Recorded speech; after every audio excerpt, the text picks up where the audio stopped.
Seorang pria tertarik dan menemukan pujaan hatinya yang selama ini ia cari-cari. Namun sayangnya, wanita itu sudah memiliki pasangan dan mungkin cita-citanya untuk bisa hidup bersamanya akan mustahil. Sampai pada akhirnya, sesuatu terjadi. Ya, film dengan judul The Lumberman yang dirilis pada tahun 2011 yang lalu ini akan menceritakan kisahnya. Film ini besutan oleh Aloysio Azevedo. Film ini digarap di Brasil dengan alur yang cukup unik. Semua itu berawal ketika pria yang bernama Julio ini tidak sengaja bertemu dengan rekan bisnisnya di sebuah restoran. Saat itu rekan bisnisnya sedang bersama temannya. Salah satunya adalah Baltazar, seorang pengacara kondang yang kebetulan malam itu membawa istrinya juga yang bernama Laura. Saat Julio berkenalan dengan Laura, masing-masing dari mereka merasakan koneksi yang kuat. Entah itu perasaan apa, yang jelas mereka saling tersenyum. Julio adalah seorang seniman dan memiliki galeri seni yang cukup terkenal.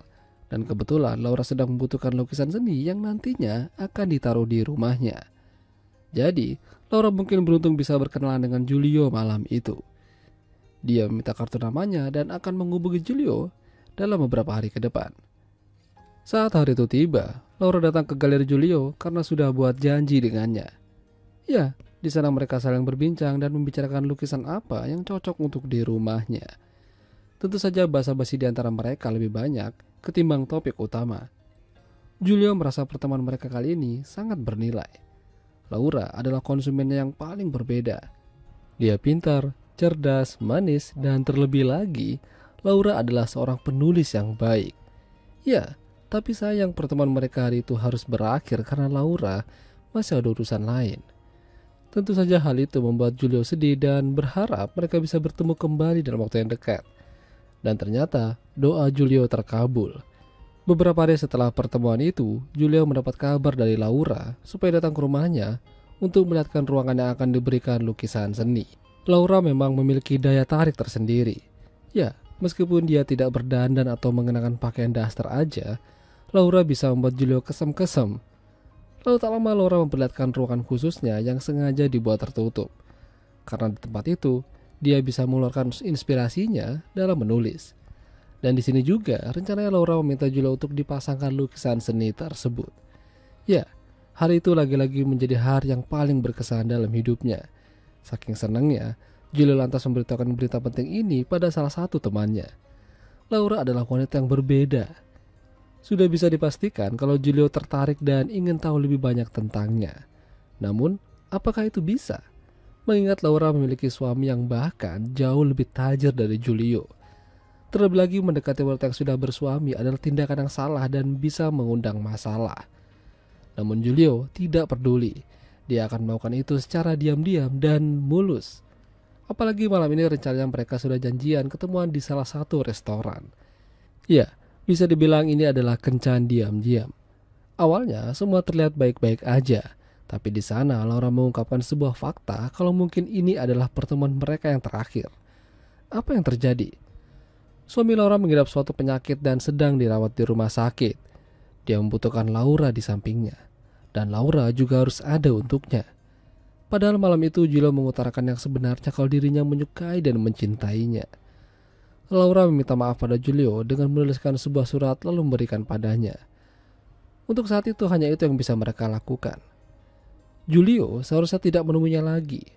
Surat yang dibuat dan diterima oleh Julio itu membuat Julio jadi semakin yakin kalau Laura juga cinta dan menaruh rasa padanya. Hanya aja, keadaan yang membuat mereka menjadi terpisah. Julio sekali lagi mendatangi Laura dan meyakinkannya, apakah mereka benar-benar harus lost contact? Ya, itu yang harus mereka lakukan untuk sementara ini. Suami Laura sedang membutuhkannya. Apalagi katanya dia dalam kondisi yang kritis. Laura tidak bisa lama-lama di sana. Dia memberikan kecupan manis pada Julio lalu pergi. Setelah beberapa minggu kemudian, Julio dapat kabar dari Laura kalau suaminya telah meninggal dan kini ia menjadi janda. Namun saat di pemakaman, setelah itu mereka tidak pernah bertemu lagi sejak 6 bulan terakhir. Tapi Julio masih mendapat kiriman surat darinya. Ya, pesan-pesan yang disampaikan oleh Laura seakan-akan mengatakan kalau Laura masih membutuhkan Julio di sisinya. Sampai suatu malam, Julio terkejut mendapat pesan dari Laura untuk datang ke rumahnya. Di sana Laura sudah menunggunya untuk makan malam. Laura terlihat lebih bahagia dan lebih lepas setelah sepeninggal suaminya. Dan itu adalah hal yang bagus. Laura minta Julia mengembalikan surat-surat yang pernah ia berikan selama 6 bulan terakhir ini. Lantas, untuk apa? Ya, Laura dengan pedenya mengatakan kalau dia akan menikah dalam 2 bulan lagi. Tentu saja Julio terkejut. Dengan siapa? Dan bagaimana bisa? Bukankah mereka saling berhubungan dan terus menjalin komunikasi? Laura bilang kalau dia akan menikah dengan tukang kayu. Julio pun juga semakin terkejut. Bukankah tukang kayu pendapatnya tidak seberapa? Laura menjelaskan kalau dia bukan sembarang tukang kayu. Selain itu, Laura meminta surat-surat tersebut supaya tidak terjadi masalah di kemudian hari. Julio semakin bingung dengan apa yang dikatakan Laura. Sampai akhirnya, dia punya ide. Julio akan memberikan 10 surat yang pernah ia berikan padanya. Namun, ia akan mencicilnya. Tujuannya supaya Julio bisa terus mendatangi Laura dan begituan dengannya. Ya, pada intinya mereka sama-sama saling menyukai dan mereka sama-sama menang. 3 surat sudah ia berikan pada Laura malam itu. Dan masih ada 7 lagi. Dia sangat menikmati permainan yang ia buat dengan Laura. Lucunya lagi, Laura tidak marah atas hal tersebut. Suatu hari saat Julio di galerinya, asistennya yang bernama Margot bilang padanya kalau ada seorang pria yang dari tadi berdiri di sana namun tidak membutuhkan apa-apa. Katanya, dia hanya ingin melihat Julio. Sungguh orang yang mencurigakan. Julio takut kalau orang itu adalah tunangannya Laura. Julio mencoba berbicara dengannya, namun orang itu tidak berbicara banyak lalu pergi.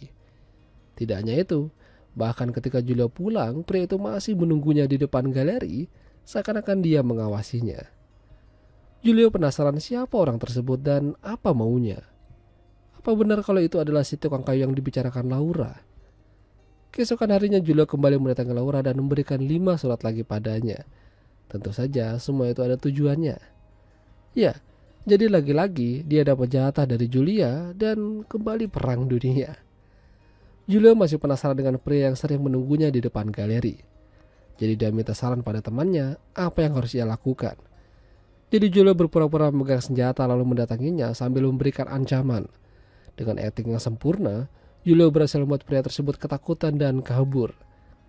Sampai pada akhirnya, Julio malam itu memberikan sisa surat yang ia janjikan pada Laura. Malam itu mungkin menjadi malam yang sedih bagi Julio. Namun ternyata, apa yang dikatakan Laura tentang pernikahan dan tukang kayu, semuanya adalah bohong belaka. Ya, Laura telah membohongi Julio. Itu semua ia lakukan karena ingin melihat kesetiaan dan keseriusan Julio terhadapnya. Dan ternyata dalam 1 bulan ini semua itu sudah terjawab. Julio memang telah membuktikan kalau dia pantas menjadi suaminya. Tentu saja Julio terkejut sekaligus senang. Sementara pria yang diancam oleh Julio itu memang suruhan Laura. Dia adalah seorang pelayan di salah satu restoran.